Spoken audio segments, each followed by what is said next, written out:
ஓம் சக்தி.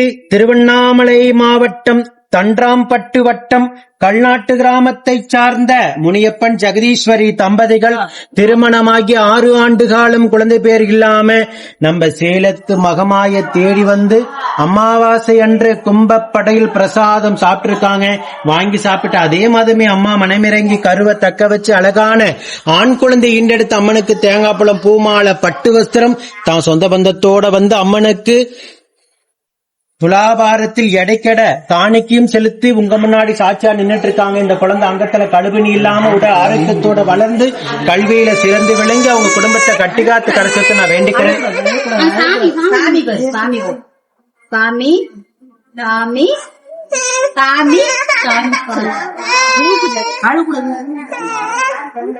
6 ஆண்டு காலம் அவங்க இருந்த கடும் தவ வாழ்க்கைக்கு முதல் மாதமே மனமிறங்கி உயிருள்ள வரைக்கும் மறக்க முடியாத மழலை செல்வத்தை பிள்ளை செல்வத்தை அதுவும் ஆண் வாரிசாக நம்ம சேலத்து மகமாய் அள்ளி வரமாக கொடுத்திருக்காங்க.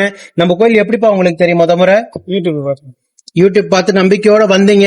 6 வருஷம் நீங்க இருந்த கடுந்தவ வாழ்க்கைக்கு முதல் மாதமே அம்மா மனமிறங்கி கருவை தக்க வச்சிருக்காங்க. கரு தங்கணும்னு அம்மாவை பத்தி நினைச்சீங்களா? அந்த தருணம் எப்படி இருந்தது உங்களுக்கு? சந்தோஷமா தான் இருந்ததா? அம்மாவை பத்தி பிரமிப்பால எதுவும் நினைக்கலையா?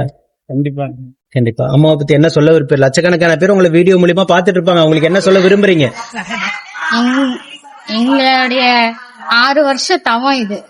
நாங்க எவ்வளவு இது ஹாஸ்பிட்டல் போனோம், எல்லா கோவிலும் போனோம். எல்லாரும் சொல்லுவாங்க, நிறைய கோவிலும் சொல்லுவாங்க, எல்லாத்துக்குமே போனோம். ஆனா முறையா இது வந்து சும்மா செல்ல மொபைல்ல தான் பார்த்தோம். சரி நம்பிக்கையோட போலாம் அப்படின்னு தோணுச்சு. முறையா வந்தோம். அதே மாதமே எங்களுக்கு கரு தங்கிருச்சு. உங்களுக்கு கரு அம்மா தக்க வச்சது போல அம்மாவை தேடி வர அத்தனை தம்பதிகளுக்கும் அம்மா மனமிறங்கி வரக்கூட்டு நீங்க வேண்டிக்கங்க. ஏன்னா நீங்க வரம் வாங்கியிருக்கீங்க. நீங்க வேண்டினாலும் அம்மா மனமிறங்கி வந்திருக்காங்களா? அவங்களுக்கு கரு தங்கி இருக்கா? ஆனா ஒரே டைம் தான் வந்தாங்க.